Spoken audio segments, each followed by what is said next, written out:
ಆರೋಗ್ಯ ಸಮಸ್ಯೆಯಿಂದ ಬಳಲುತ್ತಿದ್ದ ವ್ಯಕ್ತಿಯ ಕುಟುಂಬಕ್ಕೆ ನೆರವು.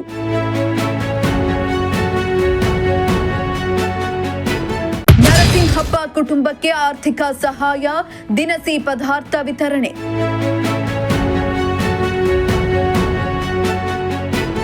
ಎಸ್ ವೀಕ್ಷಕರೇ, ಚಿಕ್ಕಬಳ್ಳಾಪುರ ನಗರದ ಗಂಗನಮಿದ್ದೆ ಗ್ರಾಮದ ನಿವಾಸಿ ನರಸಿಂಹಪ್ಪ ಎಂಬುವವರಿಗೆ ಸ್ಟ್ರೋಕ್ ಆಗಿದ್ದು ಓಡಾಡಲು ಕೆಲಸ ಮಾಡಲು ಸಾಧ್ಯವಾಗ್ತಿರಲಿಲ್ಲ. ಇಂತಹ ವ್ಯಕ್ತಿಯನ್ನ ಗುರುತಿಸಿದ ಯುವ ಮುಖಂಡ ನಾಗೇಶ್ ಅವರು ಮನೆಗೆ ಭೇಟಿ ನೀಡಿ ಆ ವ್ಯಕ್ತಿಯ ಆರೋಗ್ಯವನ್ನ ವಿಚಾರಿಸಿ ನಂತರ ಅವರಿಗೆ ಆರ್ಥಿಕ ಸಹಾಯ ಹಾಗೂ ದಿನಸಿ ಪದಾರ್ಥಗಳನ್ನ ವಿತರಿಸಿ ಮಾನವೀಯತೆಯನ್ನ ಮೆರೆದಿದ್ದಾರೆ.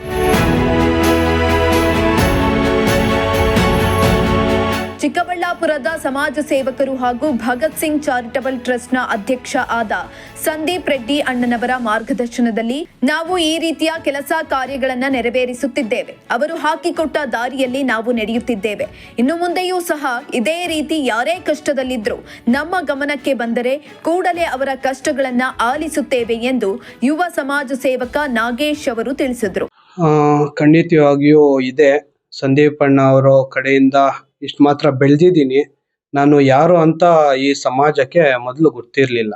ಈ ನಡುವೆ ಸ್ವಲ್ಪ ಆಗಿ ಗೊತ್ತಾಗ್ತಾ ಇದ್ದೀನಿ. ಒಂದು ಗಿಡನ ನೆಟ್ಟಿದ್ದಾರೆ ಸಂದೀಪ್ ಅಣ್ಣ ಅವರು ನನ್ನನ್ನ. ಆ ನೆಟ್ಟಿರೋ ಗಿಡಕ್ಕೆ ನೀರು ಹಾಕೋರು ಅವರೇ ಆಗಿದ್ದಾರೆ. ಅದೇ ರೀತಿಯಾಗಿ ಅವ್ರನ್ನ ಆದರ್ಶವಾಗಿ ತಗೊಂಡು ಮೇಲೆ ಬರ್ತಾ ಇದ್ದೀನಿ. ನನ್ನ ವಾರ್ಡ್ಗೆ ಆಗಲಿ ಏನಕ್ಕೆ ಆಗಲಿ ಪ್ರತಿನಿಧಿಯಾಗಿ ನಾನು ನಿಲ್ಲೋದಿಕ್ಕೆ ನನಗೆ ಶಕ್ತಿ ಇದೆ. ನಾನು ನಿಲ್ತೀನಿ 100%. ಅಣ್ಣ, ಕೆಲ್ಸದಲ್ಲಿ ಎಲ್ಲಾದ್ರಲ್ಲೂ ಮಾಡಿ ತೋರಿಸ್ತೀನಿ. ನಾನು ಎಲ್ಲರ ತರ ಫೋಟೋಗಳು ವಿಡಿಯೋಗಳು ಹಾಕೊಳ್ಳಕ್ಕೆ ಹೋಗ್ತಾ ಇಲ್ಲ. ನಾನು ಇರೋದು ಹೇಳ್ತೀನಿ. ನನಗೆ ಹಾಕೊಳ್ಳೋದಿಕ್ಕೂ ಇಷ್ಟ ಇಲ್ಲ. ಈ ವಿಡಿಯೋಗಳೇ ಆಗ್ಲಿ ಫೋಟೋಗಳೇ ಆಗ್ಲಿ ಹಾಕೊಳ್ಳೋದಿಕ್ಕೆ ಇಷ್ಟ ಇಲ್ಲ.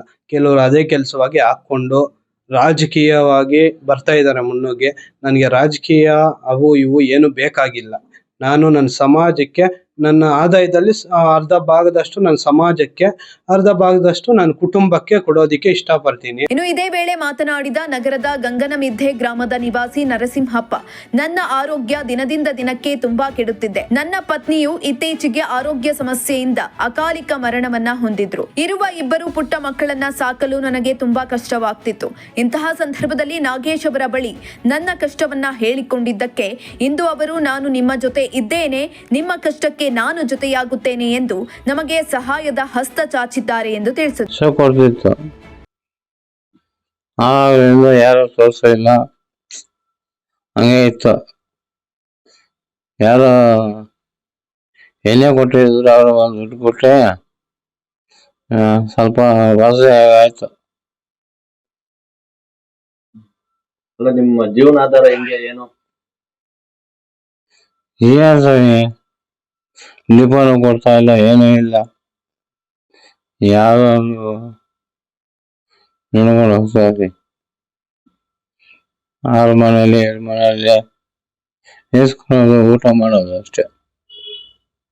ಈಗ ನಿಮ್ಮ ಹುಡುಗರೆಲ್ಲ ಬಂದು ಇಲ್ಲೆಲ್ಲ ನಿಮ್ಗೆ ಸಪೋರ್ಟ್ ಮಾಡವ್ರೆ, ಅವ್ರಿಗೆ ಏನ್ ಹೇಳ್ತೀರಾ ನೀವು?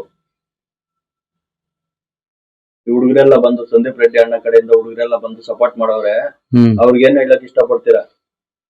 ಮೋಹನ್ ಕುಮಾರ್, ಪ್ರಜಾಶಕ್ತಿ ಟಿವಿ, ಚಿಕ್ಕಬಳ್ಳಾಪುರ.